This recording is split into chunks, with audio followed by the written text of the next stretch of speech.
Getting digital. The ME system in the Outpost is great, but really limited in terms of how much you can use it right now due to the number and size of storage drives available.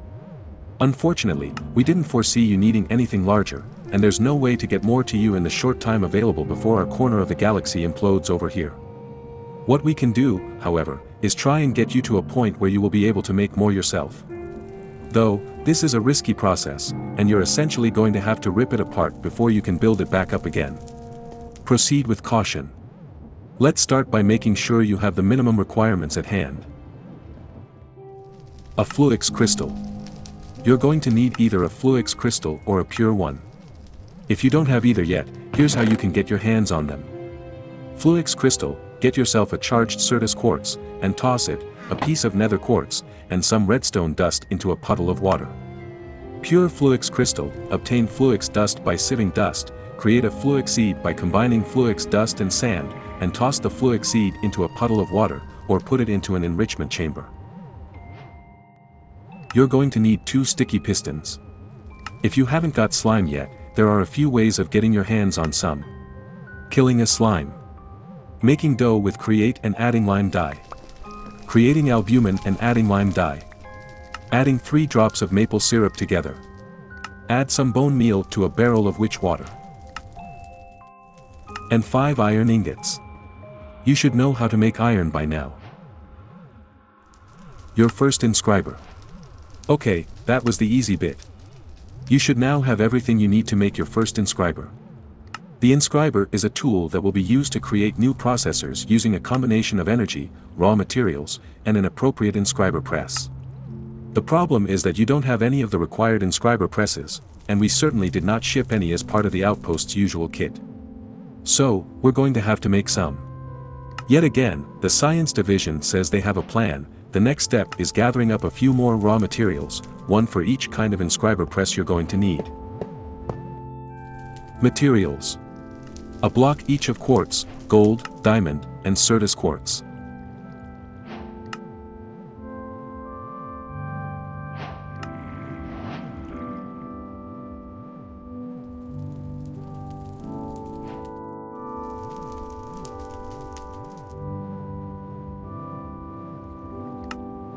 Please acknowledge that you accept the risks.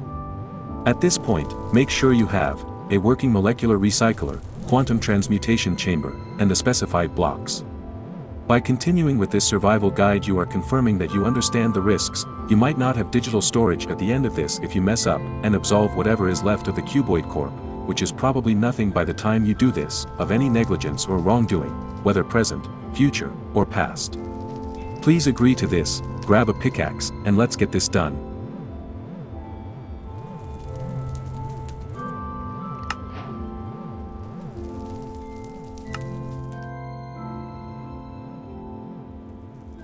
Remove your current storage disk from the ME drive, and then pick up the ME drive.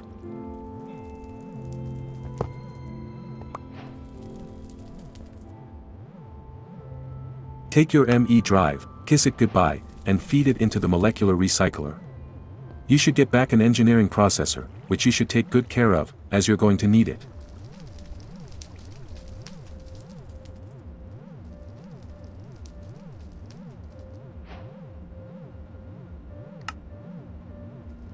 Put the engineering processor you obtained, and a block of diamond into the quantum transmutation chamber. This should make an inscriber engineering press.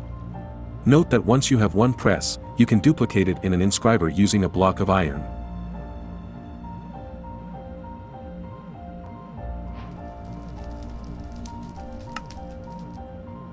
It's now time for the risky part of the operation. Carefully remove the ME crafting terminal from your setup. Having kissed your ME crafting terminal goodbye and popped it into the molecular recycler, some of the items you get back from processing should be an ME terminal and a calculation processor.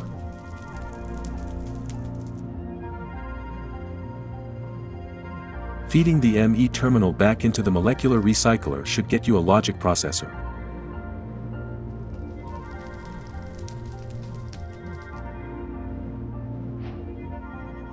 Put the logic processor you obtained, and a block of gold into the quantum transmutation chamber. This should make an inscriber logic press. Put the calculation processor you obtained, and a block of Certus quartz into the quantum transmutation chamber. This should make an inscriber calculation press.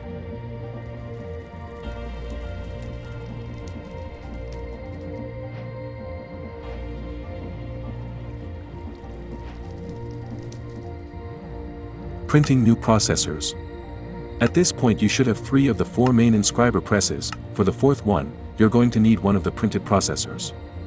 Essentially, all you need to do is pop the press into the top slot of the inscriber, and the material to use for the press into the middle slot, and ensure that the inscriber has power.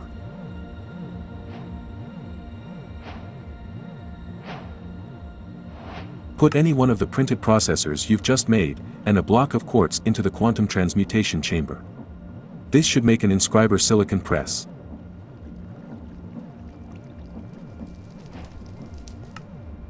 To complete the processors, you will need 3 things: the printed processor, a printed silicon, and some redstone dust.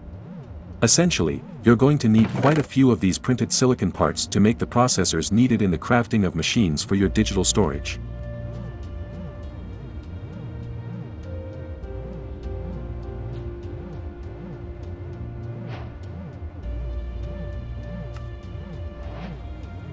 DIY processors. You now have the ability to make your own processors in the inscriber. To do so, put these items in the specified slots in the inscriber. Top, printed circuit. Middle, redstone dust. Bottom, printed silicon. Terminal velocity. You should now be able to make an ME terminal again, and even better, make multiples if you want to.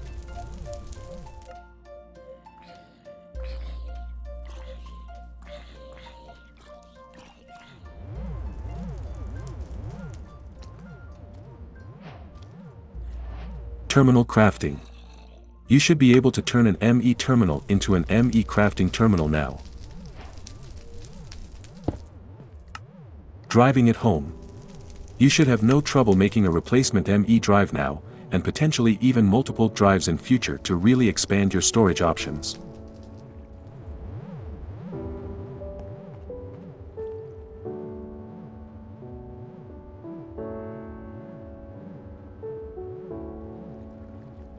Well done. By this stage, you should be back where you started. Just put the ME crafting terminal and ME drive back where you took them from, pop your original 4K storage cell back into the ME drive, and breathe a sigh of relief. The good news is that you can also now look at expanding your storage too. Refined inscriber. If you tried automating a standard inscriber, you've probably figured out that it's not quite as easy as you'd hope. There is a refined inscriber you can make which might be of interest. Its main advantage is being able to queue up multiple input items in the input slots, which means you can effectively put in a full stack of what's needed for a recipe and leave it to run.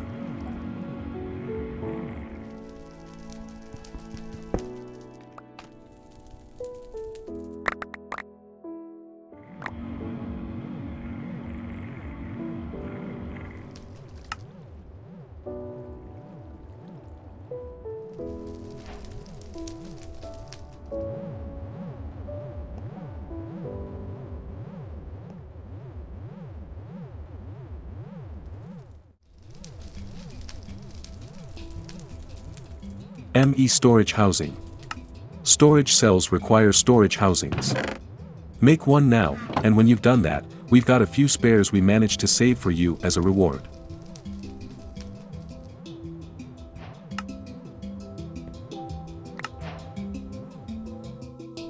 One ME storage components can either be placed into a storage housing to create a 1K storage cell, or 3 can be combined into a 4K ME storage component. 4K ME storage components can either be placed into a storage housing to create a 4K storage cell, or 3 can be combined into a 16K ME storage component.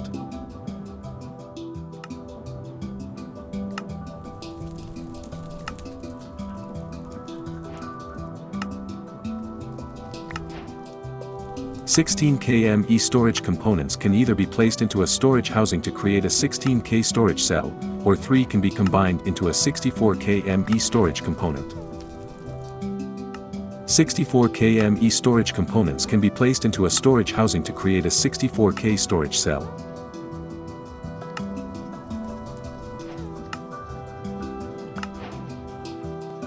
Many bytes of storage in 63 types. The key thing to remember here is that each storage cell in the Applied Energistics digital storage system can hold a maximum of 63 different item types. That is, if you have 2 storage cells, then your system can hold at most 126 different types of items. Over time, it is likely that you will want a good mixture of different size storage cells to cover all the bases.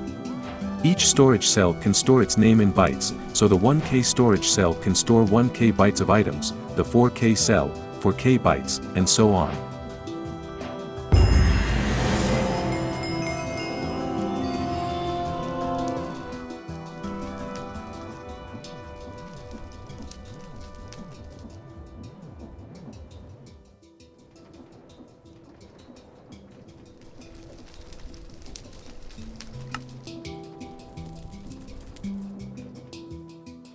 Tool tinkering. With access to a bit of wood, there are other ways of making tools that are now available to you. There is a modular method that requires a bit of tinkering to construct tools that we feel you might find useful. Paternity test. To get started, you will need to make some patterns. Luckily, this is simple to do.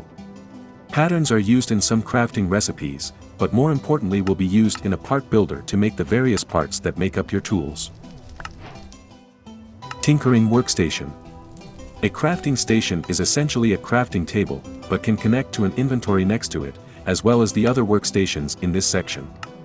The part builder is where you put in blank patterns and some kind of raw material, and can then select the type of part you would like to build. The tinker station is where you assemble your basic tools. You simply select the tool type you are trying to make, then supply the necessary parts, and voila, new tool. Trying it out.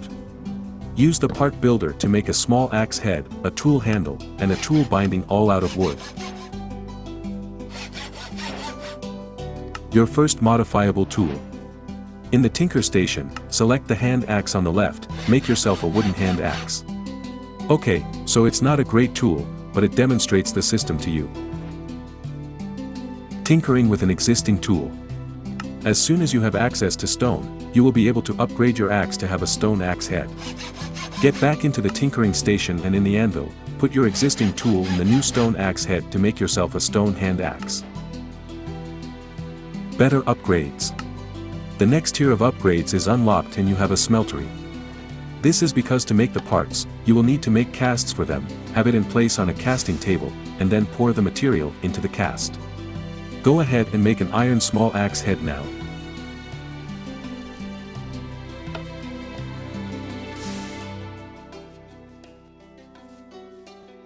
Upgrading again. Go ahead and upgrade your stone hand axe to an iron hand axe in your tinker station.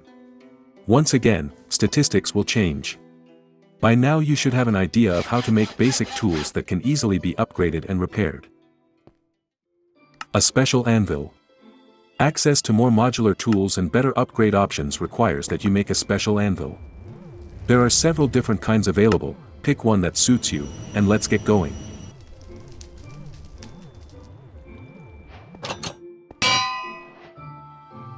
A smasher for dirt and snow. A smasher is a great tool, but is only really any good for rocky materials. When it comes to snow, dirt, sand, and gravel, the tool you need is an excavator. Don't lose your head. One of the new tools and weapons you have access to now is a cleaver.